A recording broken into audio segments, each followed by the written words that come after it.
माँ Gayatri recording studio Madhepur चूड़ी बाजार। म्यूजिक बाय डीजे गुड्डू राज।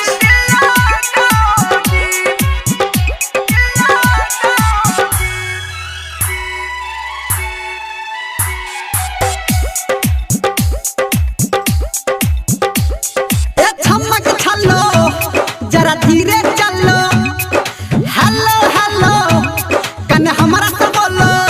ओ छमक छलो जरा धीरे चलो, हेलो हेलो कन हमारा से बोलो।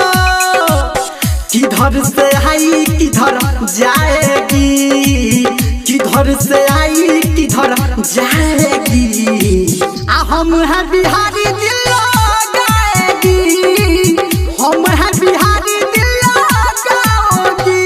ए छमक छलो जरा धीरे चलो, हेलो हेलो कन हमारा से बोलो।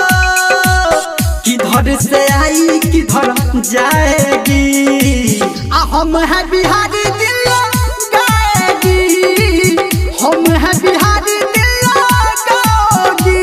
बोलो DJ Guddu Madhubani, DJ Guddu Madhubani, DJ Guddu Madhubani. हम है बिहारी दिल्लो गाओगी।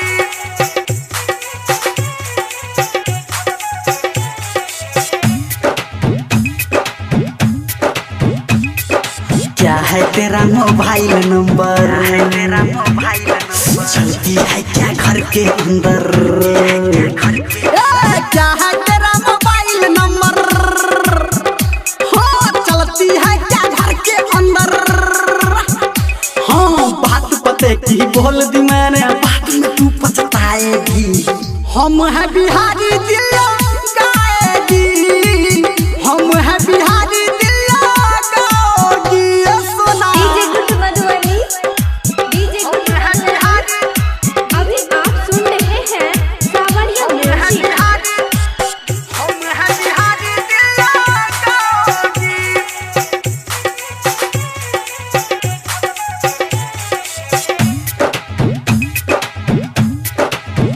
हाँ क्या है नाम बताना अपना, बोलो तुमको कहाँ है पटना। क्या है नाम बताना अपना, हाँ तुमको बेबी कहाँ है पटना। है धर्मेंद्र नाम है मेरा, मालिन तू बन जाएगी।